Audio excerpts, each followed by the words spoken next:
Okay. So here's an exercise I'd like you to do. And it's kind of come up from a few of the groups. So what I'd like you to do is I'd like you to take probably 5 minutes on your own. You can wander if you want to wander, but stay close enough that we don't have to go chase you to get you back. And I'd like you to come up with a Zen koan. So what is the sound of one hand clapping? A Zen koan? A question that for you forces you out of the conceptual mind, as was said, and into that space underneath it. So some of you talked about it as, there's some questions that just quiet me down or settle me down. There's some questions, there's a lot of different ways of talking about it. But it is true that in Zen, what they do with paradox and with questions is they present a paradox, a question that can't be answered from personal thought. It defies that kind of an answer. How do you feed a hungry ghost? It's one of my favorite Zen koans. So it has no body. How do you feed a hungry ghost? So create your own. Have the experience that you have of it. Don't worry, I don't get it. I'm going to get the wrong koan, man. I'm crap at Zen. Right? And so is it your own question? Yeah, it's a question that for you, when you contemplate it, it takes you out of your head and into mind. It takes you out of thought and into that deeper space. And we'll do some share when we get back.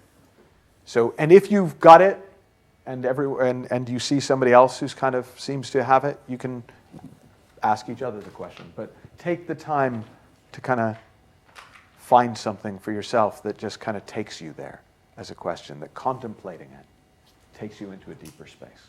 And I'll check back in with you in about 6 minutes.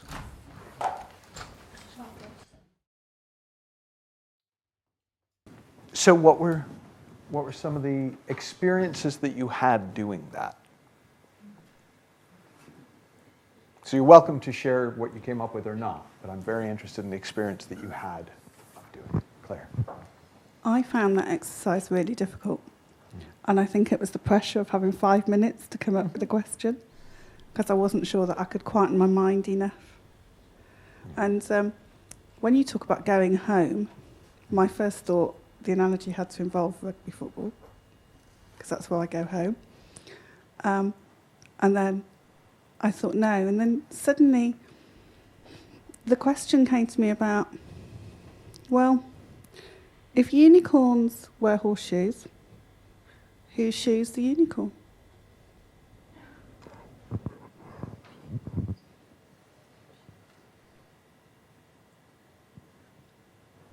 Cool, thank you. And I have no idea where that came from. It's usually a good sign. Yeah. What else? What other experiences of that exercise did you have? Yeah, microphone over here. I decided to not try even. So I was just looking at the pictures outside, and then I heard a voice in my head saying, "Where is now?"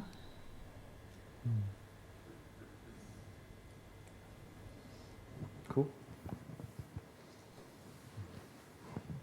By the way, if you'd like to copy the form of people who really get the 3P, the 2 words you really need are cool and wow.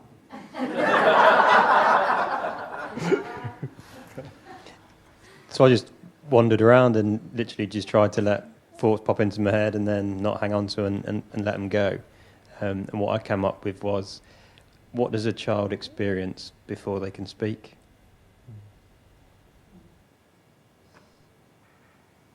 My daughter asked me that this morning.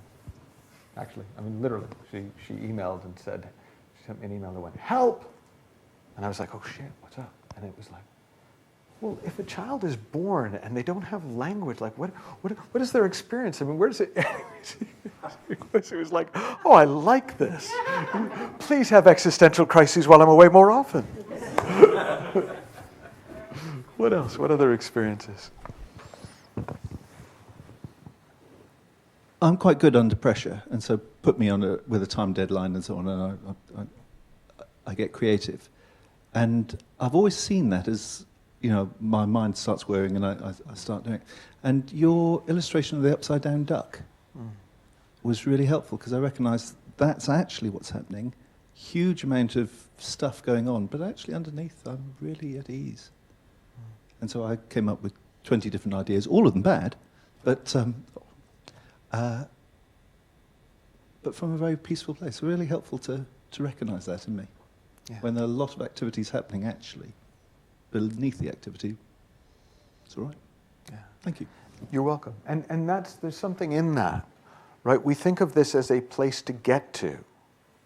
It's just something to recognize that's already there, right? That's with all of these things.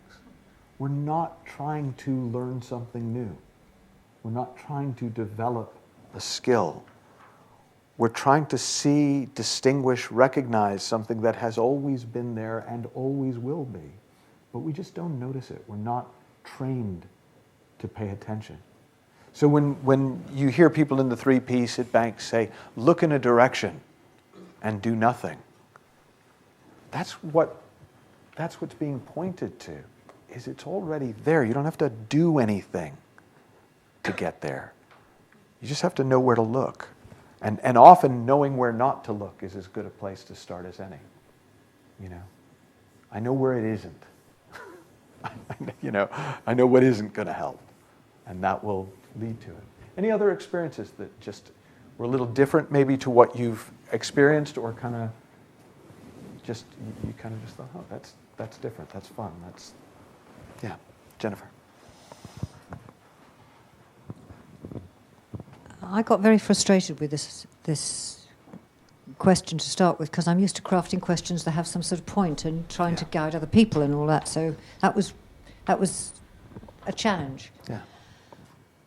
And what I discovered was that I have a place in my mind that is a high-ceilinged room with just enough light, and it's clean and airy. And when I put my mind in that place, I could just do this. I didn't even know that existed. Good to know. I have no idea when it's going to be useful, but I'm sure it is. Yeah. Yeah. And I'm going to plant a seed, if I may, everywhere. Everywhere. I'll keep an eye open. Please do. It's all I would ever ask of anyone. Yeah, Trish. I think the thing that intrigued me was that while I was searching in my imagination, the things that were coming to me were a mixture of remembering and imagination. So it's not that you're drawing from one place, it's that you can draw from many. I remember having a dream about fitting a shape into a room as a child, and one of my questions is, what's the largest shape you can fit in a room?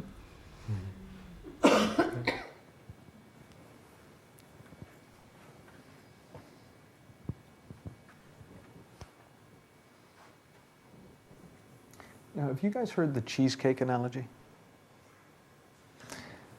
Talking about the principles is a lot like eating cheesecake. It's really rich, it's pretty delicious, and man, you can get so full that you think you're going to throw up if you get one more bit of cheesecake. But if you let it settle, when you come back, you find that your taste for cheesecake is only sharpened. And my sense is we're pretty cheesecaked right now. So what I'd like to do is I want to open up as long as it takes. In other words, I'm not going anywhere. But if there are questions out there that you have that you want to make sure get asked while I'm here, then let's have at it. And then when we're done, we'll take a break and we'll come back, those of us who are going to come back for this evening session, And we'll be back for that. And then in terms of our 2 days, Kim is going to be moving this conversation forward tomorrow. And one of the things that she and I were talking about is in particularly looking at, today we've been really looking at you, your understanding, your grounding, and a little bit about how that might interface with a group. Tomorrow, Kim's going to be taking you deeper into the group and into that dynamic and into that aspect of the conversation. But while I'm here and while you're where you are, is there anything that you'd like to either share or ask as we sort of bring today's session to a close? Yeah, microphone to Trish. I guess one of my things that's going on for me in the back of my mind is that I've always trusted my gut feeling. Mm-hmm. What's different? What's different between what and what?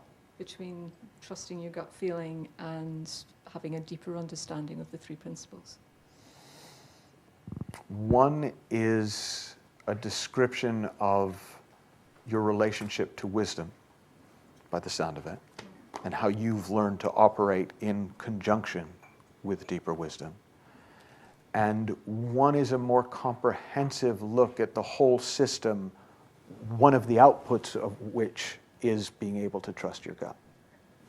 That's how I would describe the difference. That will settle overnight. Great. Yeah, we got 1 and 2. I think Christine's horse won by a nose. Just as it was a bit of a photo finish, but we're going to give it to her. I'm curious to ask, you've worked with the principles today, but actually from my perspective, you haven't discussed what they are. And yet I've had an experience today. I'm just curious to know, is this typical of how you would work with a group in terms of, in the context of the principle? What's typical of how I would work with a group is I didn't really have that much of an idea when I went to bed last night of what we were going to talk about today, though I did suspect it would involve principles. What's typical is, as I was preparing this morning, just getting myself ready, ideas started to flow through and possibilities and things started to clarify. What's typical is that it was quite interactive and discoursive. It's quite conversational as opposed to technique-y. What's typical is that exercises got created in the moment in response to what was going on in the group rather than by design.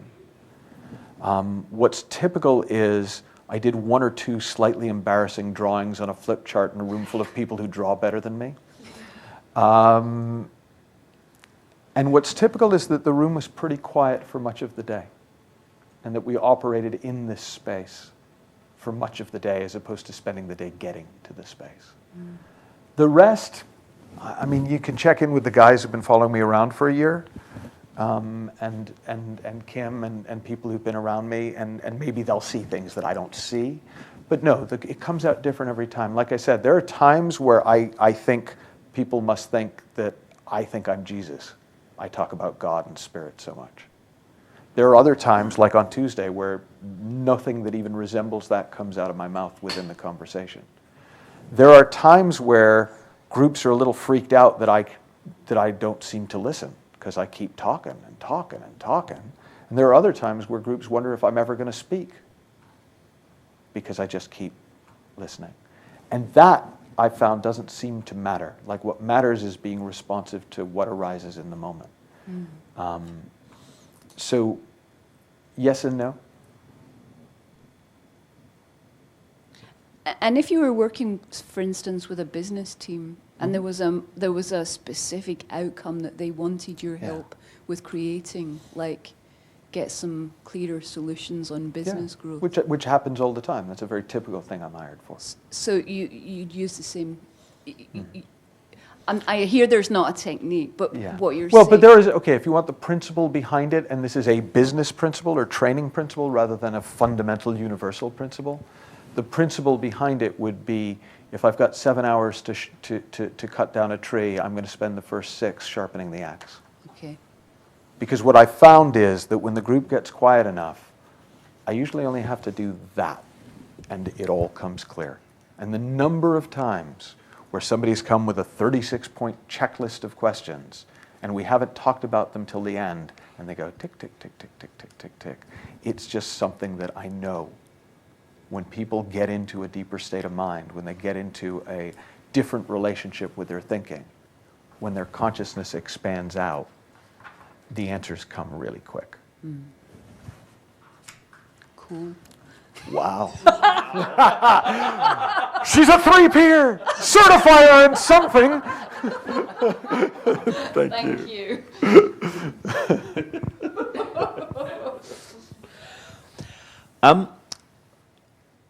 One thing I'm really interested in, when the sort of principles training I've been exposed to, and generally the way it seems to be, is that we sit in a room like this, often in a horseshoe shape, and we have these types of discussions. I'm wondering about the whole world of physical movement, and it strikes me there's, given that we're talking about a thought-feeling connection, and we're talking about a lot of this it comes from a sort of felt sense. I'm just really interested in your views on kind of how this training might grow and expand into other kind of related areas, and just what the opportunities for that might be. Because I get a sense there's a lot there that could still be explored. No, I'd love to speak to that. So, one of the I think I'm going to have 3 different threads to this answer, so they will tie together. I'm suspecting they will. So, and I'm saying that because the first one sounds maybe like I'm discounting the question, which I'm not. One of the things that I have seen is that everyone who comes to the principle brings what worked for them up until that point to it. And so when I've presented to groups who have really seen the value of multisensory and multimodality training, they often want to bring that. That's like one of the most typical questions that comes up in those kind of groups. And what I've found is, as they get a deeper understanding of the principles and quiet down, it's not that they don't do any of that, but it's just that arises organically. It stops seeming important and just starts to be something that happens. But that's only one thread, but I did want to highlight it. There are 2 aspects, in my experience, to effective training in the principles. One is facilitating the experience of mind and the recognition of thought and stepping out of thought. Another is helping people identify it as a principle, not an experience. So helping them get the attribution correct for the experience. So my guess would be, in fact, no, it's not even a guess. I have experienced this. You can get into mind through dance easier than talking about it, right? No question about it, right? That's Sufi. The entire Sufi tradition is built on spinning, right? The whirling dervish. That's where it comes from, right? So, without question, physical movement is a key way to get into that. Now, because I am not a movement specialist and because I don't have the balls or the expertise to walk into a group of business people and say, well, let's all just spin, right? I don't use that modality very often. Even if I did, an equally important part of the experience would be the discourse, the conversation that identified it and attributed the principled nature of the experience they were having and where that experience came from. So that would be, I thought there was going to be a 3rd thread, but it's not there. So that would be a 2-pronged answer. At the level of experience, absolutely, without question. And I think you're going to get more of that kind of stuff with Kim tomorrow in one form or another. But in terms of, could you just dance it? I think you could have a profound, profound experience of mind just dancing it. And ultimately, I don't think it would have the long-term effect. It would take care of number one, but probably not 2, 3, and 4.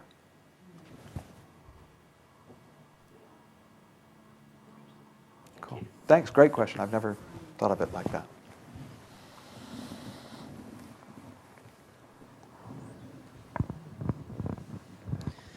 This might be a slightly selfish question, so if you don't think it's in service of the group, then happy to answer it separately. But, do you guys want to vote after we hear the question? Should we decide whether it's worthy of my answering? Okay, great. So one of the ways I've traditionally made sense of things is trying to disprove it and think about the arguments that people might throw to me to disprove it. And bearing in mind what we're saying about the inside-out nature of experience and that feeling is just a shadow reflection of our thoughts. I've been coaching a guy recently, and one of the challenges he has is his relationship with working with a union negotiator. And he said, Ben, the woman's just a nightmare. She's just a horrible piece of work. Mm-hmm. And kind of I challenged his thinking. We explored, like, is that reality or is that just your thinking? And we talked about that. And he went, no, she's just a nightmare to work with. Everyone would say she's a horrible piece of work. And I didn't really push it that much because I'm probably only just exploring using this kind of overtly in coaching. But I spoke to the HR manager, who is kind of effectively my commissioning client. She said, no, he's right, Ben. The woman's, I think she said, she's a vicious piece of work. So if our experience is coming from the inside out, if it's feeling the reflection of our thought, but two people were having a very similar experience of another person, how would you explain that? Because that's almost like my Zen koan. Like, I haven't got to the point of how I can... Well, isn't it funny that two people who think a woman is a nightmare experience her as a nightmare? And I bet if 5 people thought of her as a nightmare, 5 people would experience her as a nightmare. And I bet if 50 people thought of her as a nightmare, 50 people would experience her as a nightmare, unless a few of them had sufficient understanding of the nature of thought to see that even though they thought of her as a nightmare, that was just an experience of that thought that they were living out of. So that's the answer. Like, that's not actually where I want to go with it, but that's the answer to the question. If they think the same thoughts, they'll experience roughly the same experience. But would that not indicate or suggest that there's some external thing that's generating the same thought? And well, it would suggest to me that there's something in this woman's behavior, which I'm sure comes out of her grounding and her disconnect from mind and her being lost in thought in her own world, that triggers that thinking in that culture. And in another culture, it might not do that at all. Now, here's the thing. In teaching this, those people are incredibly valuable, right? You've got your person who drives you nuts. They are probably going to be your best teaching point because they're probably driving everybody nuts in that team, right? There's a story about Gurdjieff that he had a janitor who used to work in his teaching center who was an absolute horror, like just was insulting and rude and got up everybody's nose. And, you know, when sort of he'd been established, people who worked with him would go, look, when can we get rid of this guy? He's like, get rid of him. He brings something out that we can point to. He creates a dot, a shared dot that we can connect to what we're teaching here. There's an incredible value in having that in the room. So there's 2 different things, and this is the bit that occurred to me as you were speaking. Okay, so people think that they're talking about a water bottle. She is this, when in fact, they're creating a water bottle and trying to describe it to you and get you to see it too, right? They're selling you on the inherent water bottleness of that person. You are describing a water bottle that is actually there, a principle, something that is actually always present, and they're trying to debate it with you. Well, how do I know it's real? Well, is it? Well, I held a water bottle too. And so to the extent that you can see the solidity of the principle, to the extent that you can see the solidity of the principle, whatever argument somebody has for you that there is no water bottle, you're going to hear it, but you're going to respond to it the way you respond to somebody saying there is no water bottle when you're holding a water bottle. To the extent that you're not quite sure if there's a water bottle or not, it's going to challenge you. And you're going to go, well, I'm sure there was a...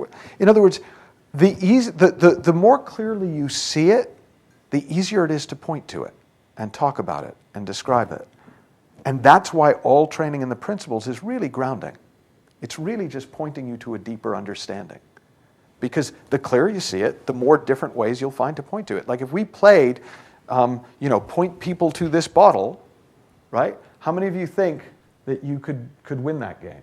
Like no matter how stubborn and difficult the person was, you could probably find a way to win. Anyone who thinks they would really not be able to win that game? No, but what if they really say loudly that there's no bottle and their boss comes in and says there's no bottle? Well, I still think I can probably find a way to point them to the bottle. So that's what it's going to come back to again and again and again. And I can give you my take. I can give you even something that sounds like a strategy. But the truth is, as you see it more, questions like that just aren't going to come up in you in the same way because you're going to hear them differently. Then that's really, again, that's not a principle. That's just experience over time. But I personally have learned so much from being in the conversation with people who don't see it. That's been very helpful to me because, I used to quote this in a different context, but there's the playwright David Mamet wrote an introduction to a book called The Five Cities of God.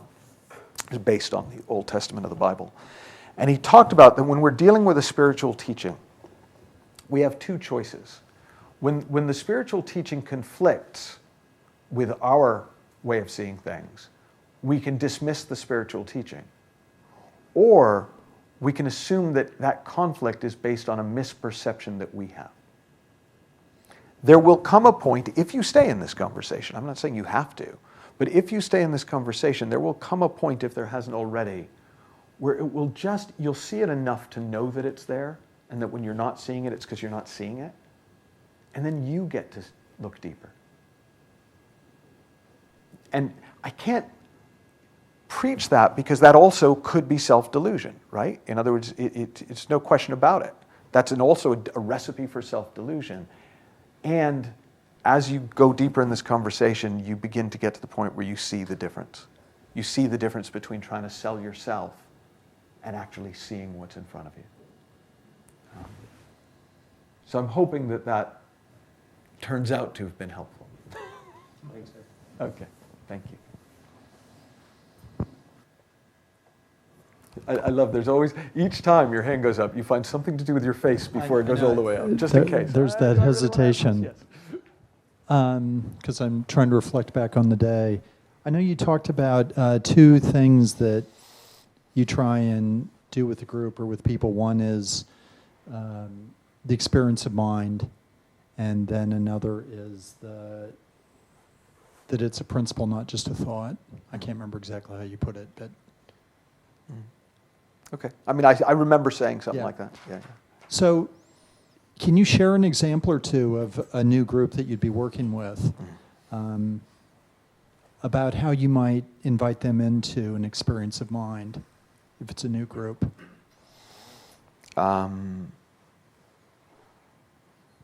Today doesn't count.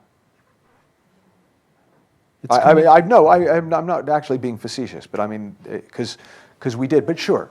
In fact, I can probably recap it from the week, because you're the sixth group I've spoken to in the last 2 weeks. Okay. So let me see. Because I think my assumption is that this group has some awareness of the three principles versus going into a new group. Okay. Actually, you know what I'm aware of? Normally what I do is I wait till it shows up and then I point to it. So I don't tend to try and bring it in, because I know it's there. And I know at some point the group's going to get quiet. At some point that feeling is going to get present not just in me, but in the group. And when it does, that's when I start to talk about it. That's actually probably what I do more than anything else. That's what I did when I went into the maximum security prison. So we talked about thought, and we talked about, how your thinking creates your feeling, and we talked about all that. And at some point, the room just got still as a still thing. For those of you who think it's important to have good metaphors. Right? And I said to them, "You're home." And 3/4 of the room, about 60, 65 inmates, nodded. And about 7 guys went, "No, we're not! This is prison!" Rah, rah, rah, rah, rah. And that led to a really good conversation. So it doesn't matter. If you know what you're looking for, you'll find it, and then you find a way to talk about it in the moment. It's the difference between if I was trying to bring something into the room that wasn't there, I would have to have a way of doing it. But I don't know that I've ever been in a conversation that lasted more than about half an hour where mine didn't presence itself in something that they said. I mean, I remember having a session with a violent atheist. Violent about their atheism, not just violent and happened to be an atheist. Yeah. And it was really interesting because at one point they started talking about mountain climbing, which is something that they love to do.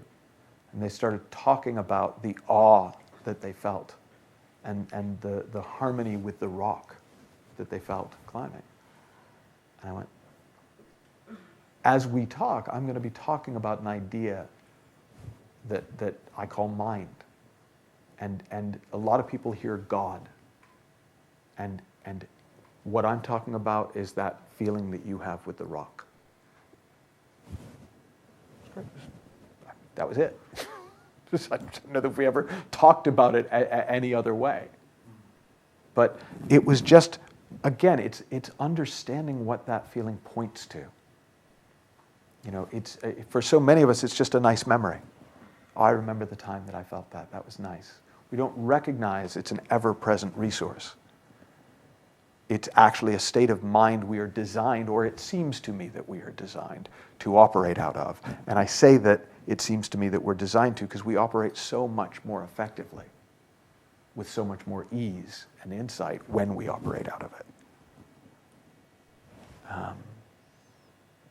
So yeah, thank you, because I didn't know that either. Now I do. And that will fuck me up for the next 3 trainings because I'll be thinking about it, but then I'll forget and it'll be fun. Thanks, Charles. I'm going to say things that make it sound like I'm closing a loop, and I don't want to close it because the conversation continues tomorrow, but I want to kind of close. Forget it, I'm up my head about it. I want to say a couple of things before I finish.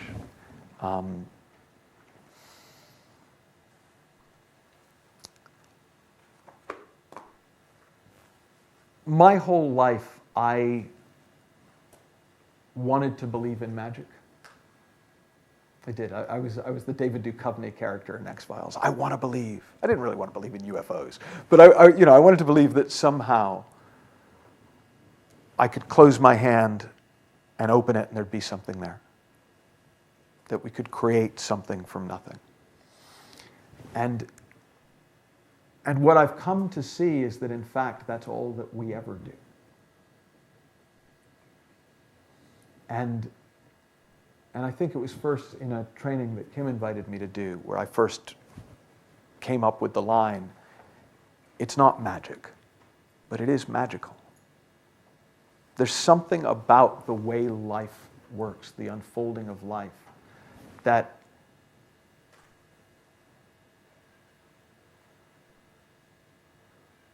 it just wakes something up in us when we wake up to it. It takes us to a deeper place in us, that's always been there, but maybe we haven't spent very long there, or we've brushed by it, or we've not noticed it even. And sometimes when I'm training coaches, they get mad at me. Well, often they get mad at me, to be honest. But one of the reasons they get mad at me is because I don't praise their effectiveness enough. And I understand that, because I probably don't. Because very often there are some very good coaches who really do help their clients genuinely get better results in the world. And I'm also aware that for me, I've come to see that that's sort of the booby prize. It's like, it's great, yeah. I mean, honestly, if somebody comes to you and they're in a low state of mind and you spend time with them, they'll probably leave in a higher state of mind if you're remotely quiet. Right? If somebody comes to you stuck, simply by listening to them and not being them, not having the same thinking as them, there's a very good chance they're going to see something they hadn't seen before. It's going to open them up, back up. It's going to dissolve that iceberg back into the flow, and some new things will emerge. And again, like Kim said at the beginning, you don't lose that. That only happens more and more and more. But what is also on offer? If we go back to just this. Not that one. But we just go back to the sort of 4 things that we have the opportunity to do every time we're in front of a group.